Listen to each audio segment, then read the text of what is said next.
Greetings, family. Welcome to a little S2T on the side. You know, I am C. Perry II. I am the Mr. Fantastic, podcasting's Fantastic Four, and one half of the Creative Mental. Uh, Joining me this evening is, of course, the second half of the Creative Mental and the best showrunner in the podcast game, Felicia Rousseau. Say hello to everybody, Felicia.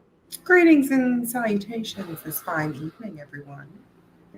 So look, today we're about 5 days away from the election, and we just wanted to have a conversation about the state of political journalism. Who better to have that conversation with first, he's a part of the Straight to Tape family. Hasn't been on in a while, and just so glad to have him back. He's currently an associate professor at Winston-Salem State University. Ladies and gentlemen, better known as Doc Rob. Ladies and gentlemen, Dr. W. Russell Robinson. What's good, Doc Rob? Everything is everything. I'm so happy to be back with all of you all kicking it back. Long time overdue. Better late than never. I'm so happy to be back. Thank you for having me. No, of course, of course, of course. And of course, another longtime friend of the show, comedian, radio personality. You can catch him on WPTF 680 AM. Ladies and gentlemen, the one and only Jon Champion. What's good, champ? Hey, so glad to be with you all. It's an honor to be on your show, one of the best around. So yeah, definitely want to this have this discussion about the state of political journalism. Um, well, first, let's look at this election period. Not just one of the, if not the most consequential presidential elections uh, that we've had in a very, very, very long time. Um, but also extremely consequential as it relates to the coverage of not just this election, but every election from local, state on up during this cycle. And hmm, with me, and look, we'll start from the top and then go down to the bottom. Um, I've been extremely critical of corporate media, right? Because corporate media is about it isn't about the news; it's about the story. I'm a professional wrestling fan, so I know about storyline. Okay, and I know how long storylines are supposed to go, and when you're supposed to cut and end your storyline to get to your major pops. And 2020 has been an extremely roller coaster storyline with, in my opinion, the way corporate media has covered certain presidential candidates. Do you guys, I'll say this: if we're looking at things on a storyline sense, you know, is that the way you see? Is that the way you see it as well? Well, from my point of view, and I'm not just trying to protect journalists or anything, Mm-hmm. from my point of view, I see it a little differently. Now, I got into journalism because I love to tell stories and I love to Mm-hmm. spread information. But just like with any other industry, uh, things have changed. The internet has changed everything. Companies cut back and we've got less people. So training falls off. So I've never thought or felt or seen that there's a focused way or a focused plan to, make a certain candidate look a certain way, or, not like a whole network is out to get a person. But I do see where, and not to be the old man screaming at the youth, I do see where a lot of people are getting into journalism and broadcasting for the likes, the clicks, to make a podcast, to make videos, to get status. And when you hit them with that hard work and the ethical guidelines and everything, they don't want any part of it anymore. So this is a hard election with all the misinformation and things to keep up with, and pay's not great. I mean, it's a whole lot. You know what I'm saying? So yeah, I've never thought that there was like a whole vast liberal conspiracy. I call it sane washing. And I think the Pointer Institute has gotten into using that term as well. That's where I think I picked it up, where it's like I do see. It's like they're trying to take the most ridiculous stuff and make it normal on Fox News, and it's there's so much missing. But you're not only, but I'll say this: you're not only seeing that on, on Fox News, and I love the way I love that phrase, sane washing. The making of the normalization of the ridiculous. Yeah. Okay. Doc Rob. All right. Now. Yes. Coming from the academic perspective, all right. I say this. What are your thoughts on, sane washing? Well, let me start with this. I love how you talked about the narrative, and I think that's the first thing we have to have a conversation about. So I talk with this about my students this whole cycle, and so you have to take a look at it as a sequel. So there's only two sequels that come to mind for me: The Empire Strikes Back and or The Wrath of Khan. Wow. So I look at that because what you see here is an individual who has elected to run again, primarily off of grievances, right? Mm-hmm. So when you take a look at the fact that we have a media ecosystem that is, and we have one of the most ubiquitous communications platforms ever conceived by humankind. Everyone now is able to be a part of the discursive environment. We're in a sea of influencers. We're in a sea of media. The question is, just how wet are we going to be? So we go back to this notion, as you talk about with sane washing, we have to think about the narratives and the frames that we're dealing with here. And the frames, of course, are good versus evil, democracy versus tyranny. As you think about that, you have to also think about now disinformation. One of the things that's extremely important here, which I think our colleague mentioned earlier, is the notion that anyone in this country can consider themselves a journalist. That is a part of the First Amendment. But just as anyone can do that, now you have to think about the quality of the journalism. And one of the concerns that I have, and I posted this, I think, a couple of days ago, was that we're going to hit a wall. One of the first things the Society of Professional Journalists talks about is the first thing: seek the truth and report it. Well, are the people who are content creators really doing that? Then on top of that, it's also do no harm. Now go back to the notion of what you talk about with corporatized media. Let's be very direct. Our media ecosystem, the normal legacy media we talk about, their job is to push a product. It's to produce content. And the product is actually not the actual news itself, but it's more so about the ads. They don't get ad revenue. They don't get the money. So it's a commoditized version of journalism. When you think now about the frames that are played out, you think about the themes and the narratives. These themes are extremely distorted, and my honest opinion is that as a society, we are going to crash. I don't say that to be alarmist, but I say that in the sense that we are going to have a hard hangover. At the end of the day, next week, you're going to have an election that's over. Now, what happens after the election? What happens with all this disinformation? Are we going to see another version of January 6th? So my concern here is not just the coverage, but I'm also concerned about the human condition after the election and the press cycle. Mm-hmm.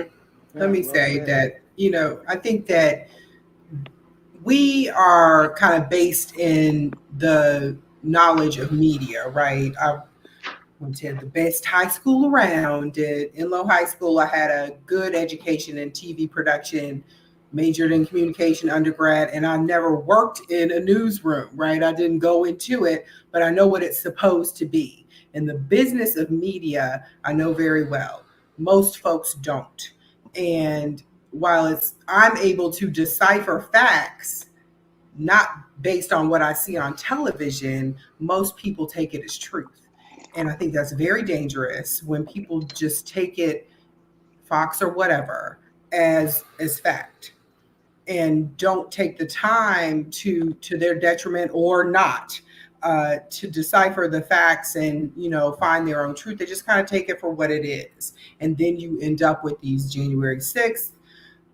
These things happen, and I think you're right, Rob. We end up in these situations where we've just kind of accepted these things, and we let it kind of embolden us, and accept these things that we've heard or seen by whoever is sitting behind this computer screen, and that is to our detriment and could lead to our fall. And I think it is that dramatic. It is that dramatic. No. Look.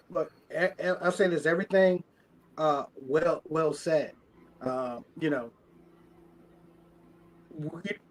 Even I'll say this. Even on a independent platform like ours, we have to be responsible. We still have to vet.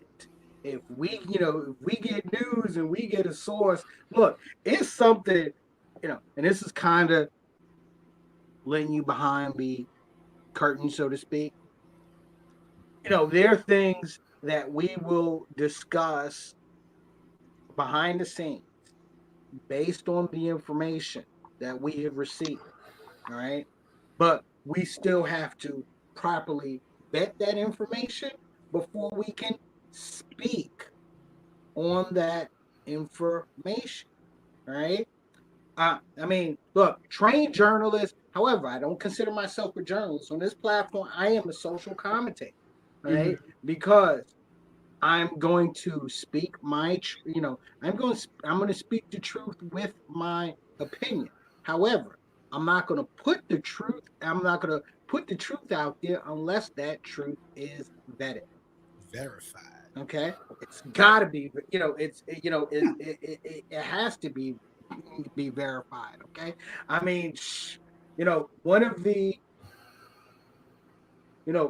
one of the quotes that I've been hearing so long, and I still drive it home. Trust but verify. Trust but verify. You have to. Okay. If you don't, then you become a part of the misinformation ecosystem, which is becoming an ecosystem within its own.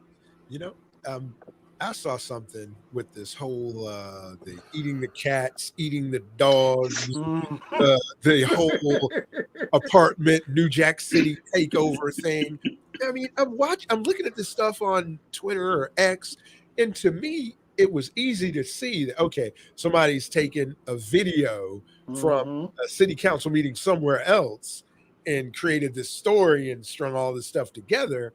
And it was just like people were just picking up breadcrumbs, and it's just like a snowball rolling downhill.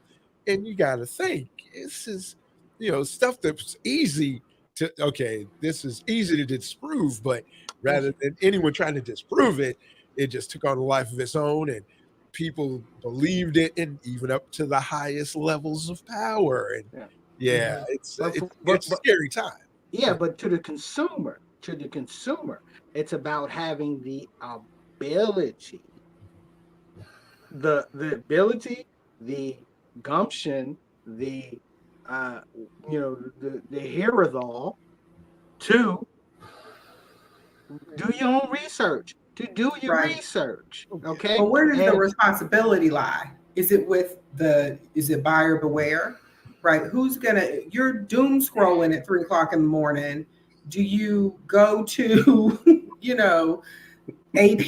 Who goes to Reuters? Really? Or are you on Fox News getting the filtered information? You know what I mean? Nobody is looking Yeah. at BBC. I think that's then where my job, and I think that's where my job then comes into play. So it's not just that I'm an educator, but I also consider myself a bit of an advocate and a social justice advocate. So we've seen this happen before, but we've really never clocked it in real time. Mhm. Now, it happened in our time, but we were kids when it happened. And it was with this tragedy in a place called Jamestown or Jonestown. When you think about the fact that you had an individual who was so charismatic, who was able to have people drink cyanide, that's literally what we're doing right now. We just don't know it. So what we've been able to do is that we have, again, the platforms that allow anybody, anyone, to become a commentator or pose himself off as a journalist. Now, if that's the case, do we really think that they have the ability or even the wherewithal, as you say, to think critically or analytically about what they produce? No. I say that part due to the fact because Simon Sinek talked about it before, and the notion that when we get a like, that is like a dopamine hit. So we also have this notion too, where we think about, okay, so I have instant favor, instant celebrity, instant culture. So now I'm an instant celebrity on TikTok. I now have 1,000 followers. I have 1 million followers. Suddenly now you are a real influencer, and now you can you are able to monetize this image. And as you do that, again, are you really going to take the time to critically analyze what it is you produce? No, because you're in a market now trying to produce something quick, fast, and in a hurry. I take it now back to our legacy media. We think about our legacy media, like our CNNs, our Foxes, and so forth. Again, competition drives the industry. But now I want to believe that as you have competition that drives the industry, the First Amendment does not protect libel and defamation. And we found that out with Fox and Dominion. So the real test question that we're dealing with now is what's going to happen with the Supreme Court. We now have not defamation, but we have disinformation and misinformation. Can disinformation fall into the category of non-protected speech? And I think that's something that we have to really think about. Because if someone is willfully, knowingly putting out disinformation, is it the same as crying fire in a crowded room? We have to go back to the analogy of when you had Colt 45 and saying, put Clorox in your veins and you'll cure COVID. People believed him and people died. So we have to think about the fact that when you are in these positions, these bully pulpits, or when you're in these pulpits of information, you do have the higher responsibility. And there has to be some level of accountability. No. Well said. Well said. If we're going to, and this is just speaking out to other content creators, whether y'all want to listen to me or not, okay? Just like Doc said, you have a pulpit, and you need to be responsible with that pulpit because what you say, your congregation is listening. Some might be laughing at you because you look funny, you sound funny, but some are listening to you and getting their news and insight and information from you. Something else Doc said, and it makes so much sense. You talk about the legacy media, and you didn't say money driven or commercial driven, but I mean, you're right. I mean, the internet has changed everything. Yeah. Nobody else is waiting around for the noon, 6 and 11. I mean, you got it all in the computer in your pocket, and you get this instant update from anybody. And it just like you said, it's like anybody with a keyboard and an internet connection can tell you you go to TikTok, and a lot of young people, and I don't want to. I'm not coming down on young people, though I am the old man screaming at the sky all the time, and I but yeah, I'm concerned, and I'll just say it. I had the chairman of the Democratic National Committee on a couple of days ago, and Mr. Jamie Harrison, Jimmy Harrison. and I asked him. I said, well, what about young black men not being as actively engaged in voting or supporting Kamala Harris? And he politely, I wouldn't say he sidestepped it, but he said he's been in a lot of discussions, roundtables, and with the young black men he's seen, everybody seems engaged. Myself, I'm not seeing that, and I'm seeing a lot of, homemade political scientists, and like I said, I have a humorous slant to it, where I say, come on now, I'm 53. I'm dealing with guys that didn't pass ninth grade social studies, trying to give me a run down, and I'm like, come on, man, you can't believe everything you see on TikTok and Instagram. But you got to, But come Champ, on I'm now. glad you brought that up. Just as a sidestep, so to speak. I think about when I was in my 20s. Okay. Now, granted, and Fee can tell you, because Fee's known me for forever and a damn day. Okay, I've always been that political minded person. I mean, I was atypical. All right, but the other 20 something that were around me, and we're talking. We talking the age of our first black president, Bill Clinton. All right, A Sigma. a Sigma. Thank you. A member of the. Think about it. A member of the Divine Nine. Okay, a member of the Divine Nine. I mean, a lot of us won't. A lot of us won't. We're not politically engaged outside of that Monday in 1995, October of 1995, when it came to the Million Man March. Ooh. I mean, let's be real, okay? Let's be real. So, even though I do give Gen Z their props because of what they've had to go through and endure, especially being the school shooting generation and becoming engaged in politics early. At the same time, the majority of them are still in their 20s, okay? And their thoughts are limited, okay? Gen Zers that might be watching, don't get offended, whatever, okay? Whatever, all right? Don't get offended, trigger, or whatever, okay? They're not, I mean, they've kind of been thrust into it. Yeah, they've kind of been thrust into it, into a political environment. They've had to grow up quick. We didn't have to deal with all of this, in our lifetimes. We were able to develop into, politically minded people. Perry kind of, was always politically minded. The rest of us had to come through the conspiracy theories. We had to grow into it. And this is these kids. My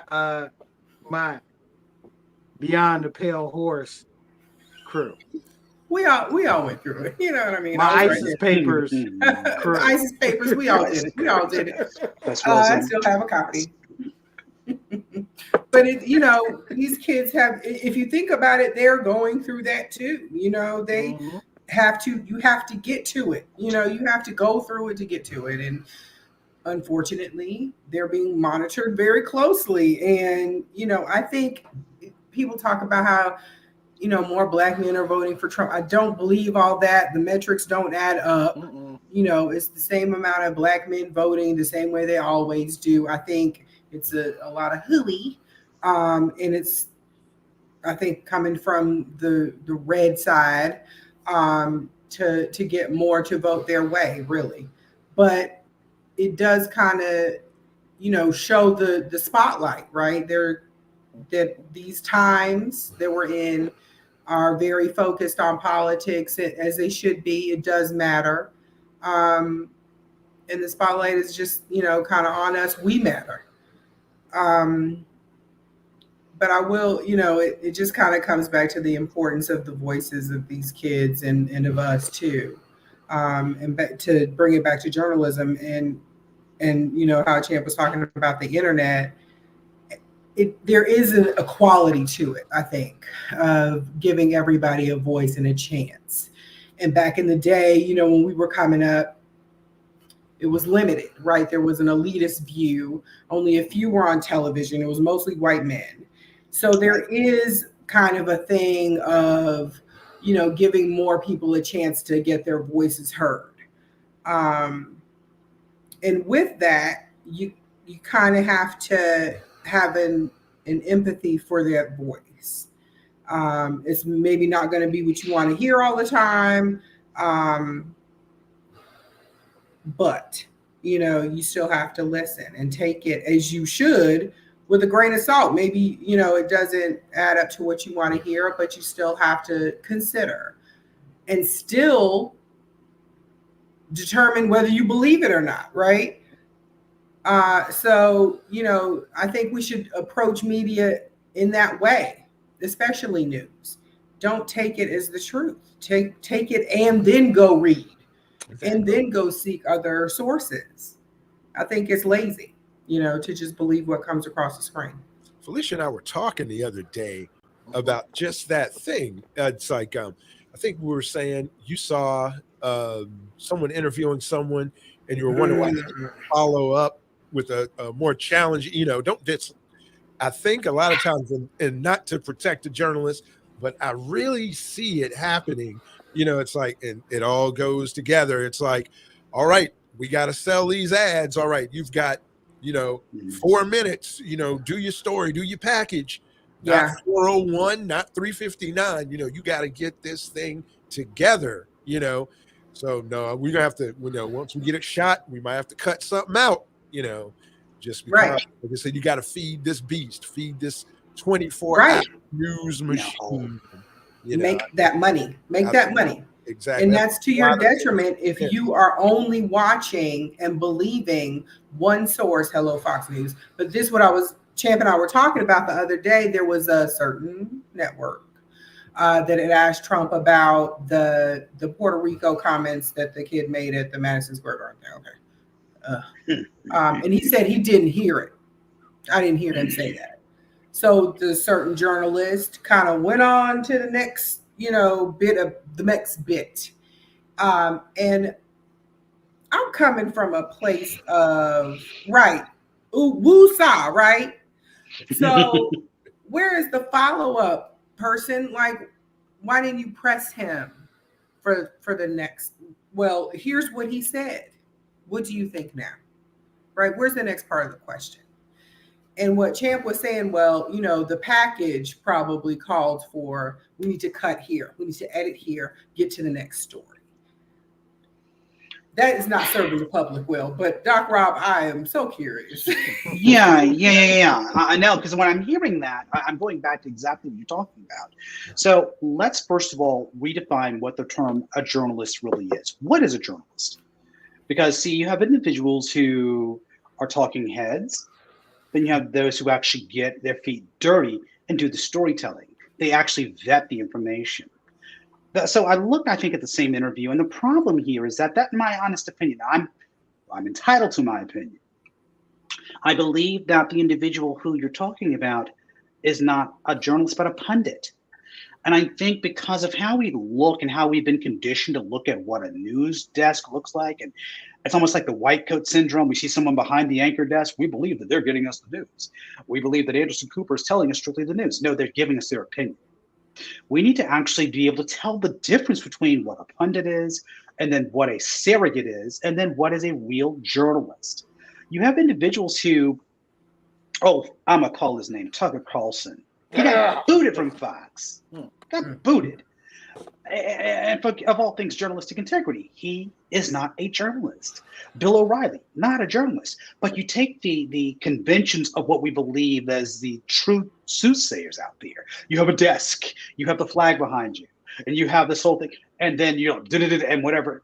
We believe you're a journalist, which goes back to critical thinking. I believe, and this is just Doc Rob's view of the world, and I think Champ makes a damn good point. I'm sorry for cursing. He makes a good point in the sense where you were. I'm sorry. I think the main point here is this. We have to begin to go back to really vetting who the people are that we trust. And if we don't, and I think the other piece of the puzzle here too is we got to stop listening to the gospel according to Google. We actually, in my opinion, are heading into the Terminator world, artificial intelligence. We have gotten lazy as consumers of our information. And that says something. We are allowing people to feed us anything as opposed to going out and doing the real research. And going back to this other narrative, this myth narrative, what disturbed me the most about this thing when we're talking about the quote crisis of Black men not voting for one candidate or the other is the fact that, well, who are the Black men that you're looking at, and who are the Black men that are getting the airtime? Are these Black men, and I hope I don't go into respectability politics, but you're getting the Black men who are caricatures. You're not really getting the Black men who, in my opinion, the ones who are really taking time to think. I don't think anybody went and talked to Champ. I don't think anyone talked to Perry. I damn sure didn't talk to me. I said it again. I'm sorry, but that's just me. Jack Rock, I am so glad you went there. Okay, because a couple of weeks ago I was watching MSNBC. They were in Atlanta, and they talked to one Black man that was not voting for Vice President Harris. He gave his reason. He said there's more of us that are voting for Trump. And the one reason they're voting for Trump and not saying that they're voting for Trump is because they are married to Black women. We got to keep the peace in our household. Exactly. When I heard that, and I was like, what type of bullshit is that? One, and two, out of and correct me if I am wrong, because I know I'm not wrong. When you have the Black male non-support narrative to prop up your narrative, you go out and look for, specifically for, the ones that are not voting for her, and you use that to strengthen your narrative. And that's what this one brother, a barber, by the way, in Atlanta. Okay. Which is a barber in Atlanta, which is a whole another trope. Cliche. You know? And you cliche trope, you know, you look for the barber, okay, and get that, you know, and get that statement, okay.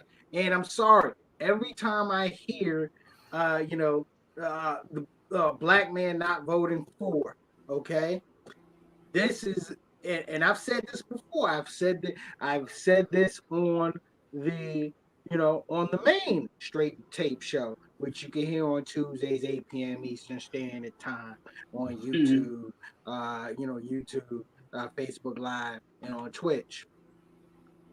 This narrative is nothing new. Nothing new. Okay? Nothing new. We've been hearing about this narrative since 2000, I would say 2008, but no, we've been hearing about it since 2000.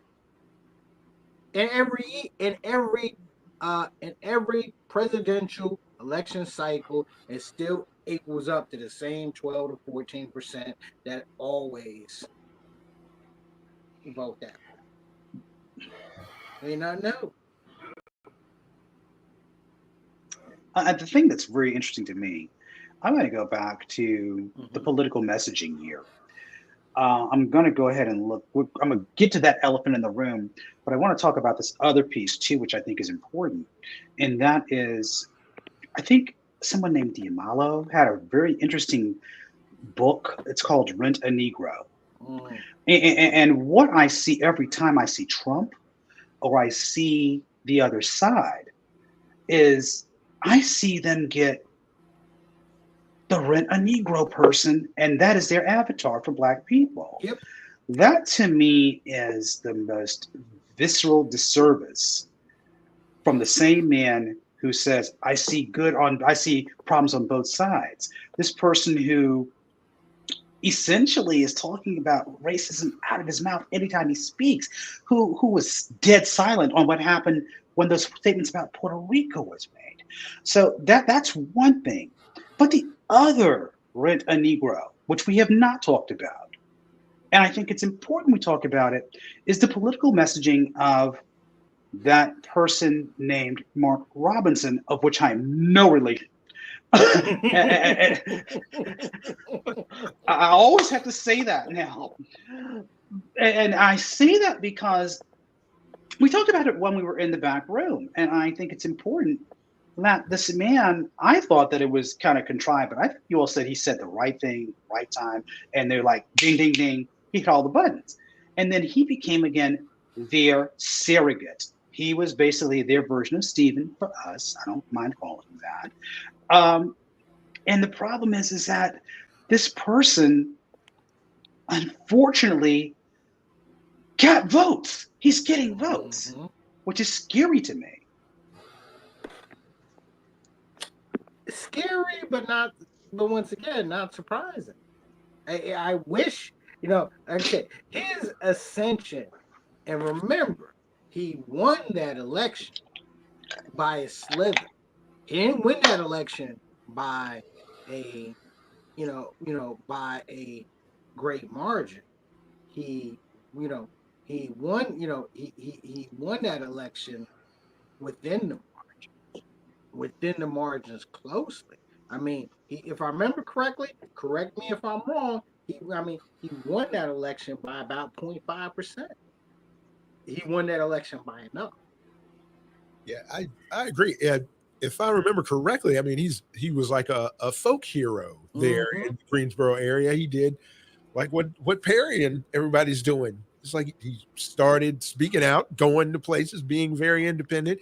And I'll go along with you, Doc. He went to some city council meetings and spoke out and garnered a following. And next thing he got the what they say, know your audience. So that's He Yeah. did. there you go. So they, I think the people that supported him early on probably felt like, hey, he can say things that we can't say, and look at and possibly reach the demographic that we'd like to reach. Yeah.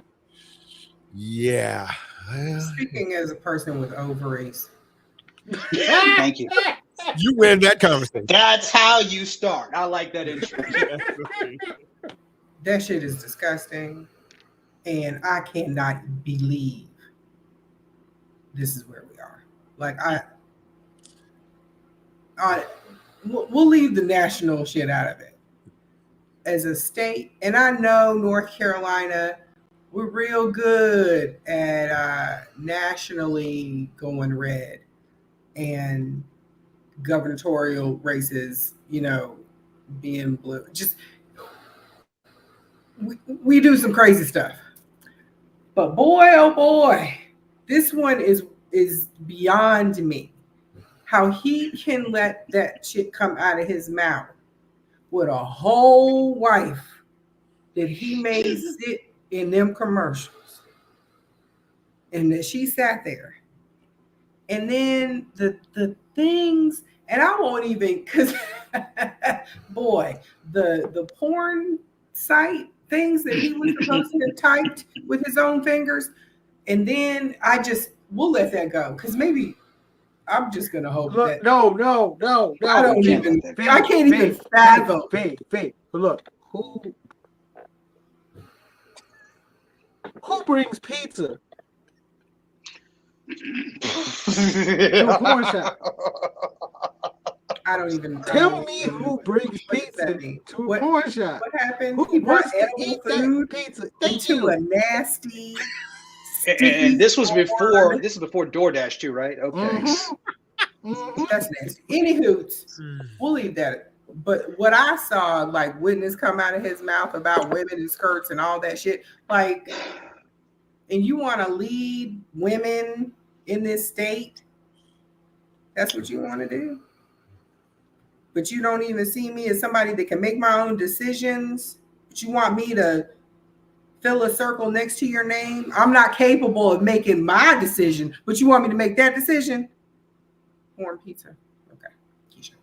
Anyway, I don't understand those type of things. Like I can't reasonably vote for you because you don't reasonably see me as a person that can make my own decision. So anyway. Well, no, I think the point though you make is extremely solid. As one who does not have ovaries, I'm a firm believer that we can't let that statement go away. That's perfect. No. That's in there right there. That's a T-shirt, actually. So. Exactly. No, I'm a firm. So we talked about this on one of the shows prior to. It was something that Trump was attempting to do, and we talked about it. I'm trying to think, was it the Dreamers Act or something? But we said that was a test buoy for Roe v. Wade, and surprise, we got it. So now here it is. I'm very concerned about the messaging here again because this stuff that's being put out here is psychologically depressing.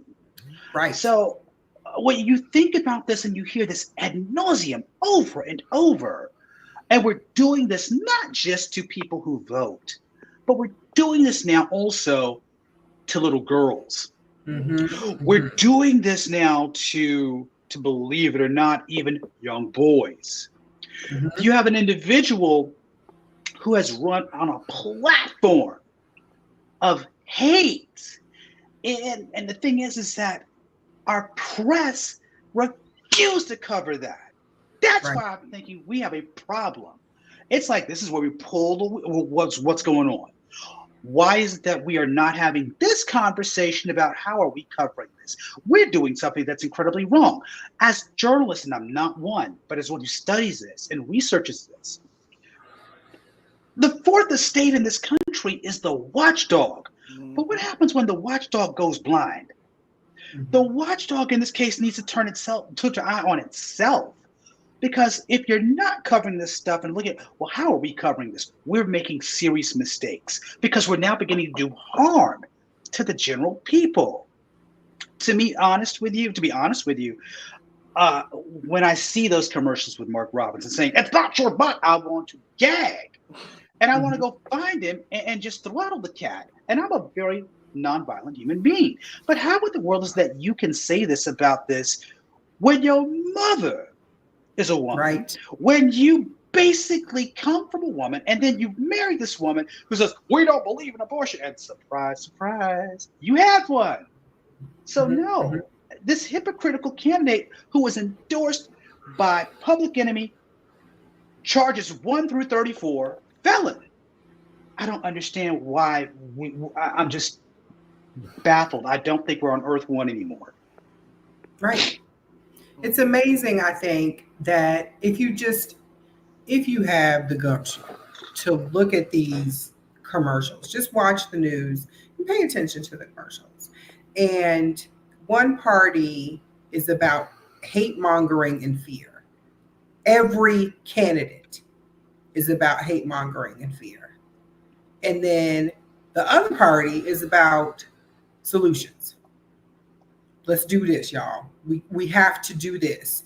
Or we're going to end up in the gutter. We're headed that way. And a party that, think about it, a party, and it's funny coming from a party that used to be about solution, whether you like the solutions or This not. is not the Whoa. party of old.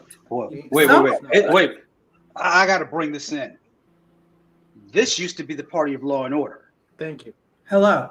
They're the party of law and order, but you're running a felon. Right. And some of us are old enough to remember.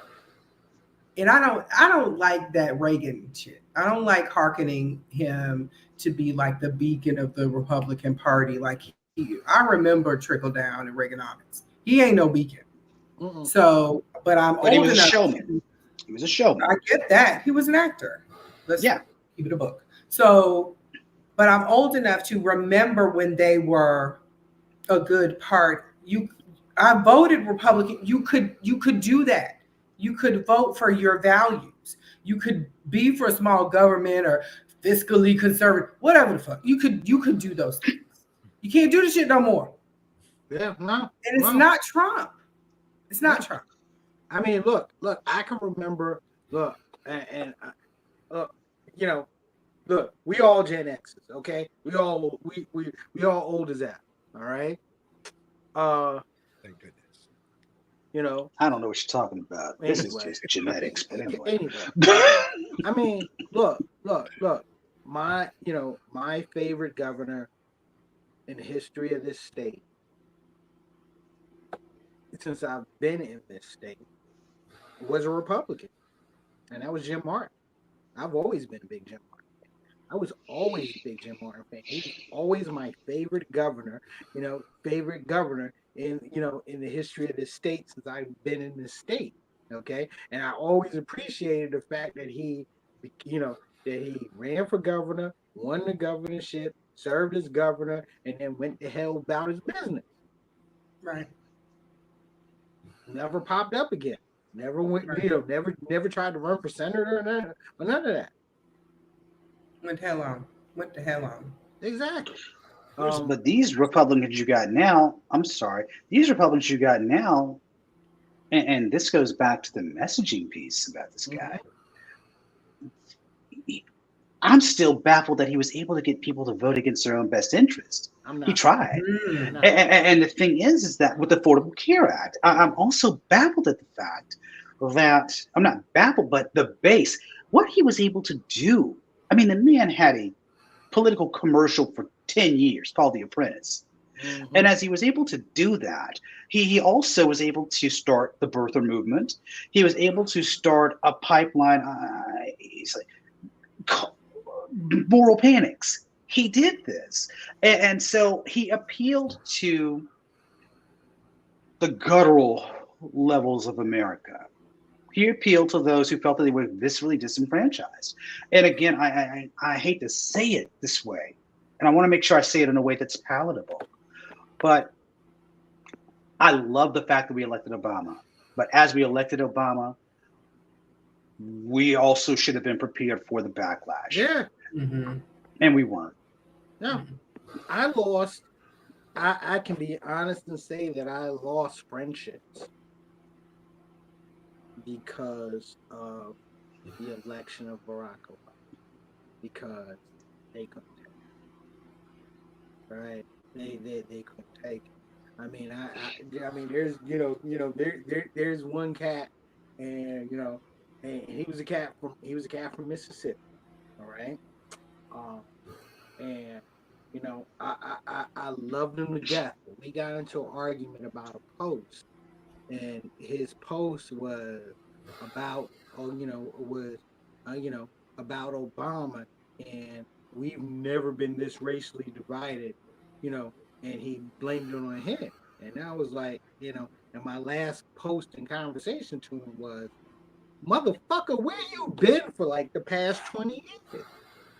Where have you been for the past, past 20 years? Just because you are white and we get along doesn't mean that you haven't gone through what I've gone through and what my people have gone through. And that was like the end of the conversation. All right.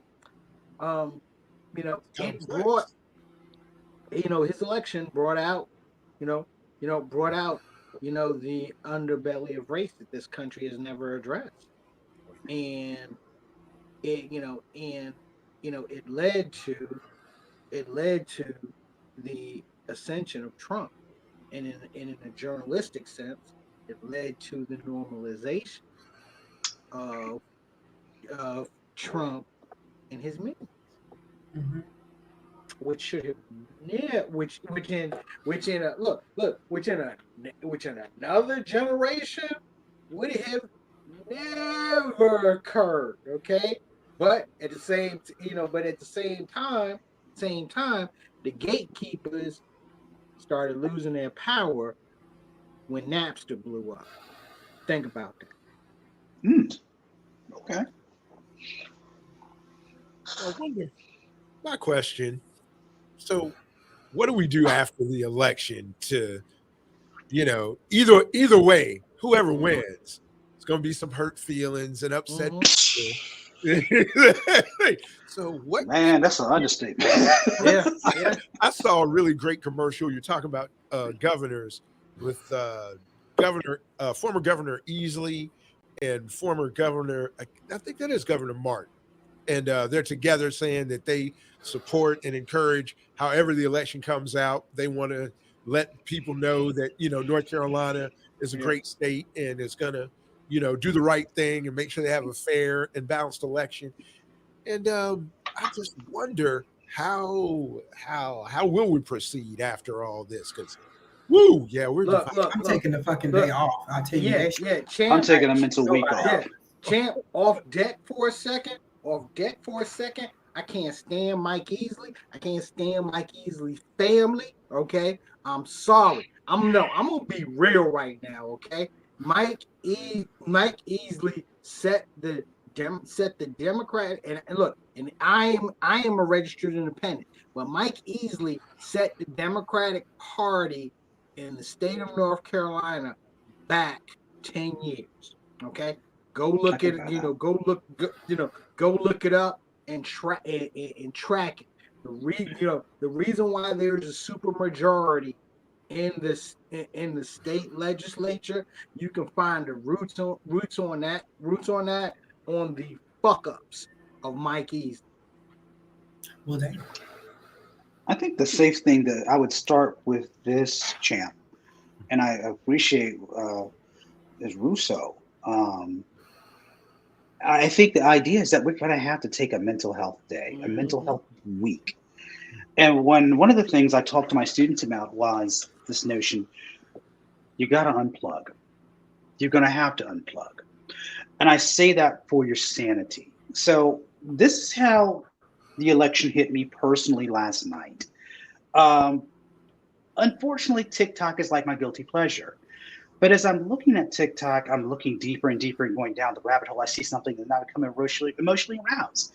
As I become emotionally aroused, I do an internet search. I go to bed at 3 o'clock and I'm supposed to be on the road at 6. I did not do myself any favors. I didn't do myself any favors. So I got to go to the other room, take my dog, and say, look, we're going to chill. Just I'm sleeping in this room. So I got 2 hours of sleep. And so, and it's comical as it sounds, it's the fact. We have to really think about how we're going to detox. Mm-hmm. We have been eating a media diet of too much Halloween candy. And we've been doing it for 4 years. So as this thing ends, you're right, champ. We're not going to have peace and civility like it's Mr. Rogers' Neighborhood. It's not going to be that way. Let's face that reality now.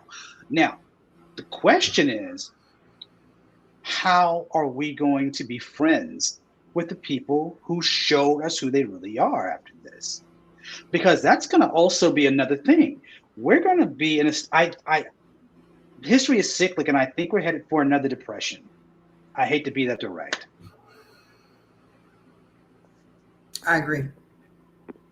Because I don't think you can be friends. Like, I think you just got to let some people go.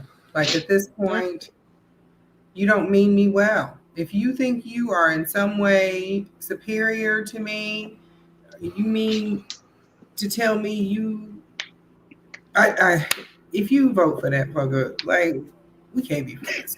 You think in different wave patterns than I do. Like there's we can't. You just And look, can't. even if you buy a Tesla, I question now Right? because of Elon Musk. Ooh, Right? let's not even get, Right? bruh. We Let's are not different. look. We are Yeah, different. yo, and look, and, you know, some of y'all know me. You know, I've been a lover of Twitter for a decade.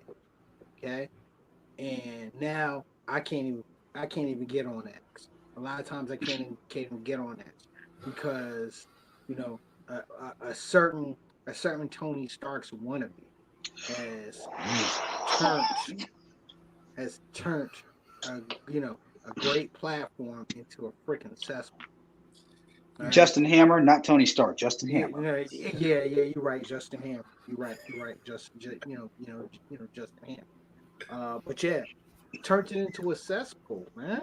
Um, yeah, but no, I definitely I definitely see unplugging. Okay, we definitely need, regardless of the outcome, we're gonna need some time to step back and and just get away. And actually, I'll be honest with you, I've already kind of started doing that. All right, a lot of my consumption, which on, and I'm a YouTube rabbit hole person, so a lot of my consumption, you know, whether it's political or social related, you know, I I'm already stepping back from. Okay, and I have this new guilty pleasure. I ain't even told my crew about this guilty pleasure yet, but it's been shut up, Felicia.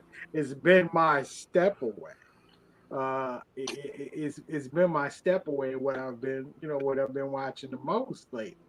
Until all of this is until all of this is over. you know. But yeah, you do have to unplug. Guys, I got one question for you, okay? Yo, I'm with you Um what that shit is, but okay. anyway, yeah, got one question for you. What are your thoughts on uh the Washington Post at the last minute via Jeff Bezos deciding to not endorse a candidate after the editorial board already had the endorsement right? This is what I be talking about, man. This is what I be talking about. let me take my medication on that right quick. Yeah, that's big money at work there, Right. and connections. Why a free press is important. If you don't have a free Right. press, what's the point? What's the point? Look.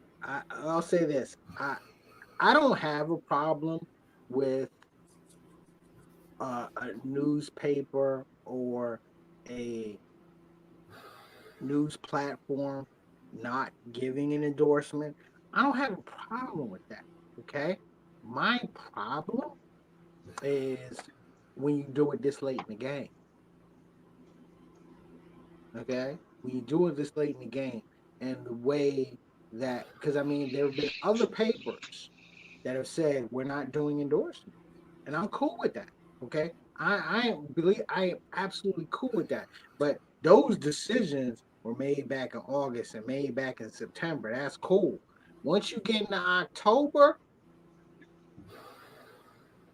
you gotta let your editorial board ride. Mm-hmm. Okay, and I and see that. if you override what your editorial board is doing, your ass is suspect. And right now, Jeff Bezos is suspect. All right. I mean, granted, I don't have a subscription to the Washington Post. If I did, I would probably cancel it. All right. However, you ain't fucking with my Amazon Prime. I'm sorry. But that's a good point, though. That people, what, 200,000 people canceled their subscription? How many canceled their subscription to Prime? Where are your priorities, right? Yeah. What's going to hurt you the most? It's Free a tough shipping? time. Tough time for newspapers anyway. Exactly. True. But it's True. not like they're going to go out of business. He can fund that shit Yeah. because nobody canceled their Prime subscription.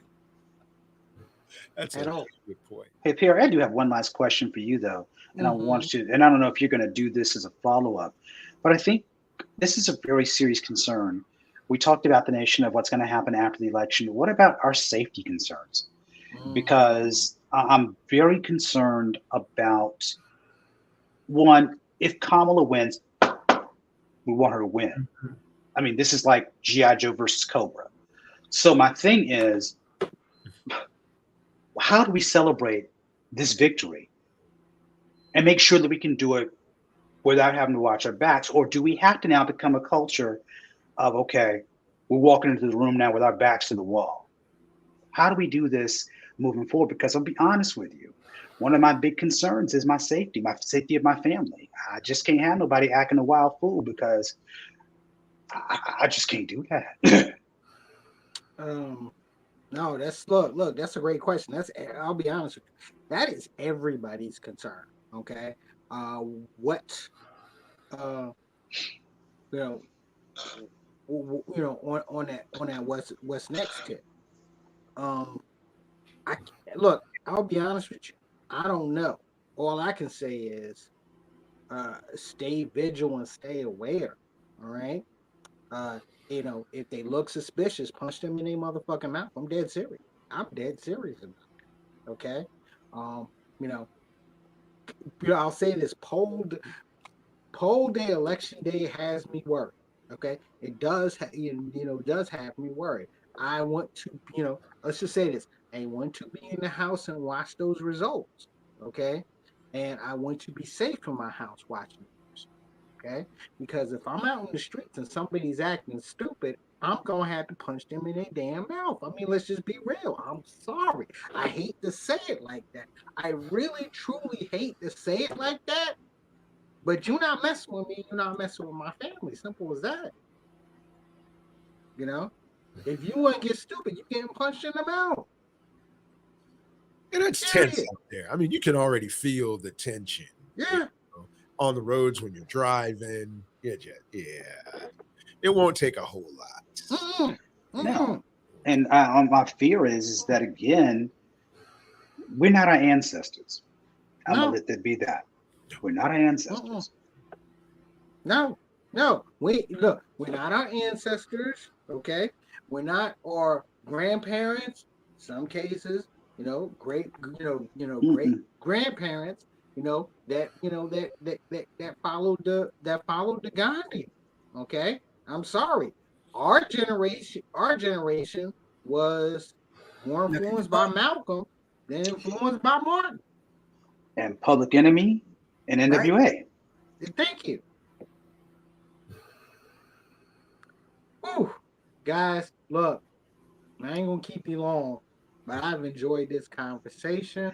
The four of us got to do this again.